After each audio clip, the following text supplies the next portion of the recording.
آغاز ہے رب کریم کے پاک اور بابرکت نام سے جو بڑا ہی رحیم و کریم ہے۔ رہنمائی: نظم کے اشعار کی تشریح کیسے لکھی جائے؟ جی ہاں، یہی ہے ہماری آج کی ویڈیو کا موضوع۔ تو چلیے ویڈیو شروع کرتے ہیں۔ میٹرک کے طلباء و طالبات کے لیے رہنمائی: نظم کے اشعار کی تشریح سے متعلق ضروری ہدایات کہ ہمیں نظم کے اشعار کی تشریح کس طرح کرنی ہے، کیونکہ 3 اشعار کی تشریح کرنی ہوتی ہے، اس لیے 6 نمبر کا سوال ہے، اور 6 نمبر حصہ نظم سے اور 4 نمبر حصہ غزل سے ہوتے ہیں۔ غزل کے حوالے سے بعد میں آپ کی رہنمائی کی جائے گی، فی الحال نظم کے حوالے سے بات کریں گے۔ امتحانی پرچے میں حصہ نظم سے 4 اشعار دیے جاتے ہیں۔ اگر تمام نظمیں 2-3 بار اچھی طرح پڑھ لی گئی ہوں تو نظم کا عنوان فوراً ذہن میں آ جائے گا، اور فہرست میں سے شعراء کے نام بھی یاد کر لینے چاہیے ابتدا میں جو فہرست ہوتی ہے، اور اس کے لیے ضروری ہے کہ نظم کا عنوان مکمل اور صحیح لکھا جائے، اور شاعر کا نام بھی درست ہو۔ اصل نام لکھنے کی شکل میں مکمل لکھنا چاہیے۔ پرچے میں سب سے پہلے سوال نمبر لکھا جائے اور جوابی کاپی پر تشریح طلب شعر لکھا جائے۔ شعر لکھنے کے بعد تشریح کی ہیڈنگ دی جائے، اور اسی کے اندر شاعر کا تعارف، یعنی شاعر کے تعارف میں سے کچھ اہم باتیں آپ لکھ سکتے ہیں، ان کے فن کے حوالے سے لکھی جا سکتی ہیں۔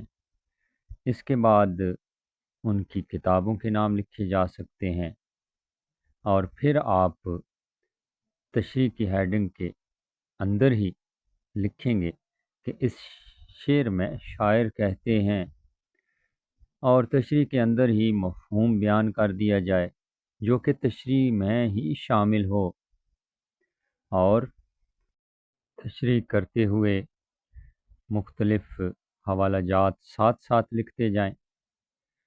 سب سے پہلے قرآن کی آیت اگر آپ کے ذہن میں آ رہی ہے تو اس کا ترجمہ یا مفہوم لکھا جا سکتا ہے۔ اس کے بعد نمبر دیجئے حدیث پاک کو۔ حدیث پاک میں سے اگر کوئی حدیث آپ کے ذہن میں آ رہی ہے تو اس کا ترجمہ یا مفہوم لکھ دیں، اور پھر ضرب الامثال، بین الاقوامی سچائی اور کسی کا قول لکھا جا سکتا ہے جو کہ تشریح کو مؤثر اور مدلل بنانے کے لیے بہت ہی معاون ثابت ہوتے ہیں۔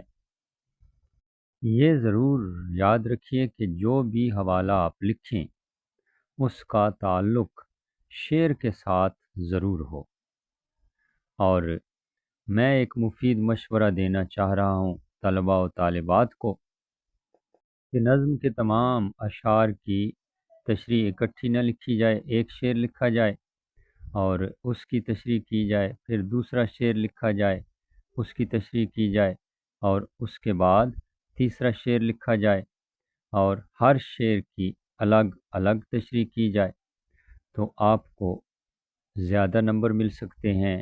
اگر آپ اکٹھے اشعار لکھ دیں گے تو پھر آپ کے نمبر کٹنے کا خدشہ ہے۔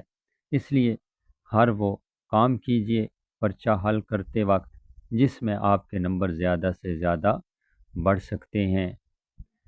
امید ہے آپ کو یہ ویڈیو اچھی لگی ہوگی۔ اچھی لگی ہے تو لائک کیجیے گا، چینل پر نئے ہیں تو سبسکرائب کیجیے گا۔ مزید اچھی ویڈیوز کے ساتھ حاضر ہوتے رہتے ہیں۔